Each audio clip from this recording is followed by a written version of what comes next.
हीना voice में आपका स्वागत है। बहू, अगर तुम्हारी इजाज़त हो तो क्या मैं अपने बेटे को घर ले जा सकता हूँ?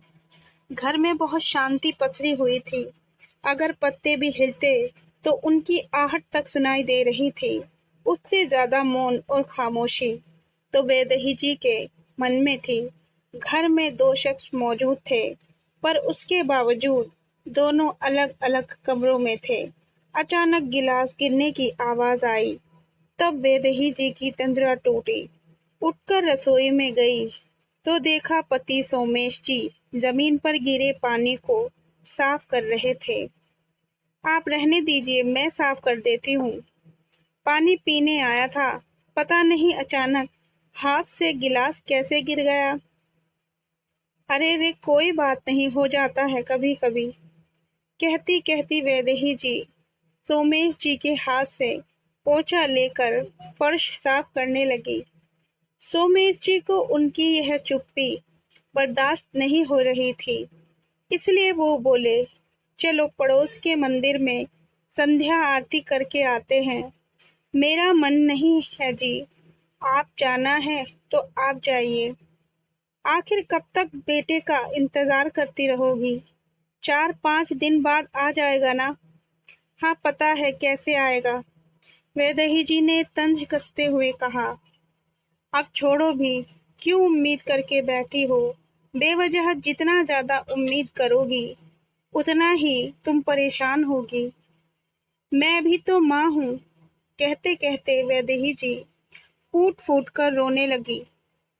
लेकिन इस बार सोमेश जी ने उन्हें चुप नहीं कराया, बल्कि उनका हाथ अपने हाथ में लेकर चुपचाप उन्हें रोने दिया।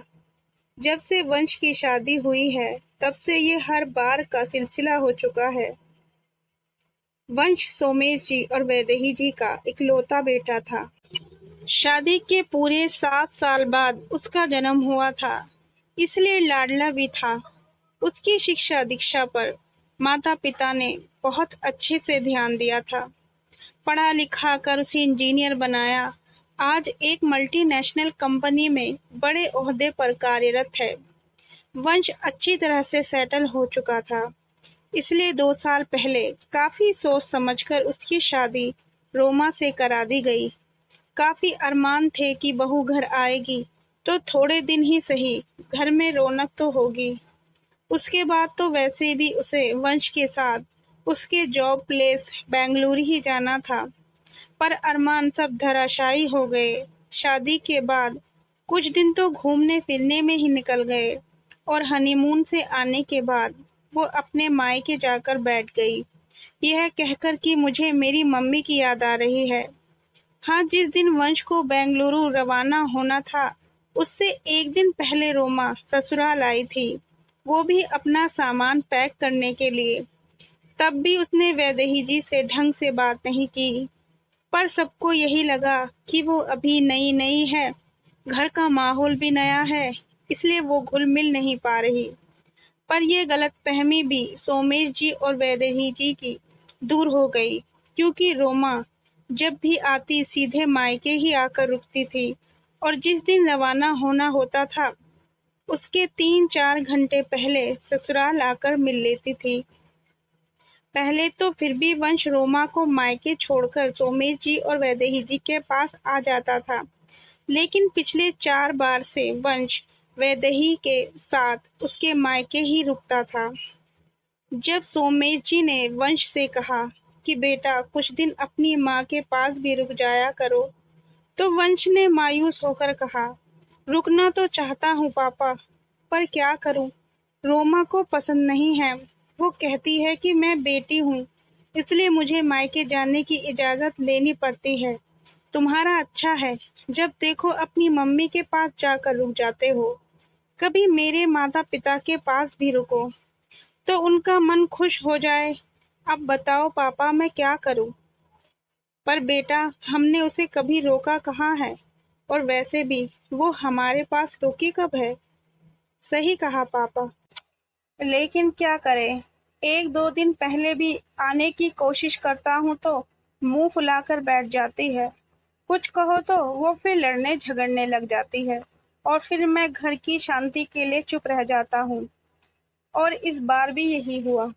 वंश और रोमा पिछले 3 दिन से इस शहर में आए हुए हैं, पर रोमा के मायके में रुके हुए हैं। हर बार तो वैदेही जी तसल्ली कर लेती थी, पर इस बार उनकी हालत सोमेश जी से देखी नहीं गई। दूसरे दिन सुबह सुबह तैयार होकर सोमेश जी घर से रवाना हुए और सीधे पहुंच गए रोमा के मायके।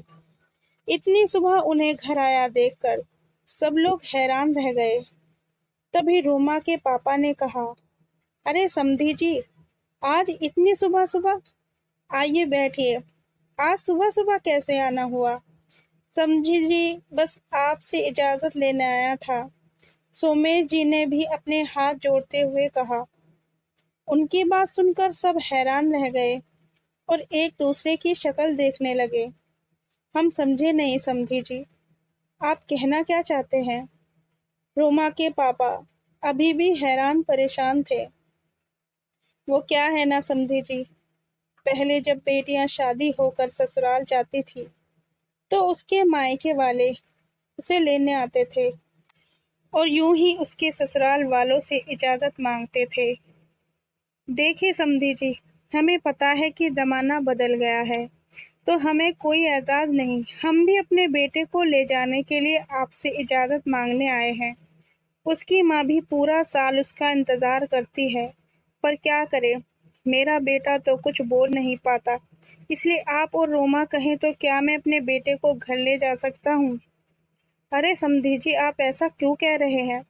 बेटा बहू तो आपके ही हैं, उन पर आपका पूरा हक है। क्या सच में? शादी के 2 साल में तो कभी लगा नहीं मुझे। उल्टा तो यही लगा कि मेरा बेटा भी मेहमान ही बन गया है, जो यहाँ से रवाना होने से पहले 1-2 घंटे पहले आता है और मेहमानों की तरह मिलकर चला जाता है।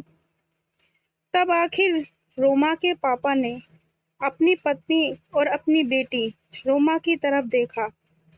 दोनों नजरें झुकाए चुपचाप खड़ी हुई थी। आखिर रोमा के पापा बोले, माफ करना समधी जी, गलती आपकी नहीं है, गलती हमारी है। हमने कभी इस तरफ ध्यान ही नहीं दिया। बेटी की शादी तो कर दी, पर कभी यह नहीं देखा कि वह अपने ससुराल में किस तरह का व्यवहार कर रही है।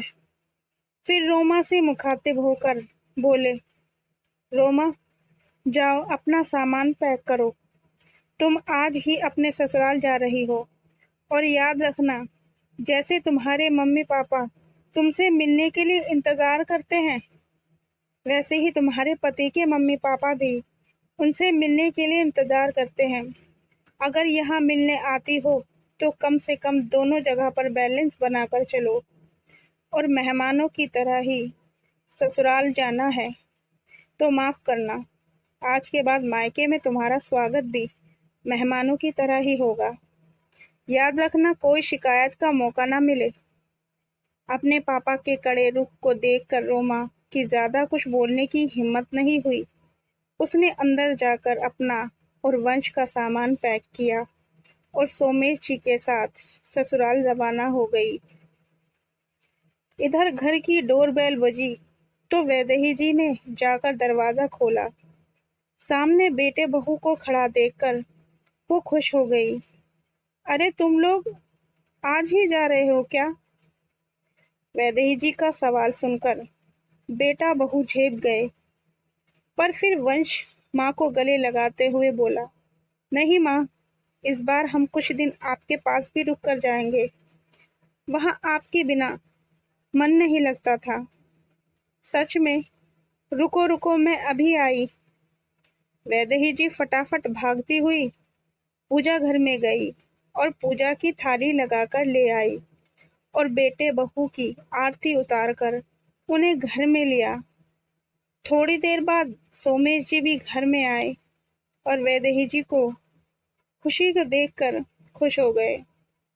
देखो बच्चे, घर आए हैं और अब ये लोग कुछ दिन यहीं रुकेंगे। अच्छा, ये तो बड़ी खुशी की बात है, कहकर सोमेश जी अपने कमरे में चले गए। पर ना उन्होंने कभी अपनी पत्नी को बताया और ना ही उनके बेटे बहू को बताने दिया कि बेटे बहू अचानक रुकने के लिए घर कैसे आ गए। आखिर वो एक माँ के विश्वास को बनाए रखना चाहते थे। जरूरी नहीं कि कुछ तोड़ने के लिए पत्थर ही मारा जाए। लहजा बदलकर भी बोलने से बहुत कुछ टूट जाता है। कहानी पसंद आई हो तो वीडियो को लाइक और चैनल को सब्सक्राइब जरूर करें।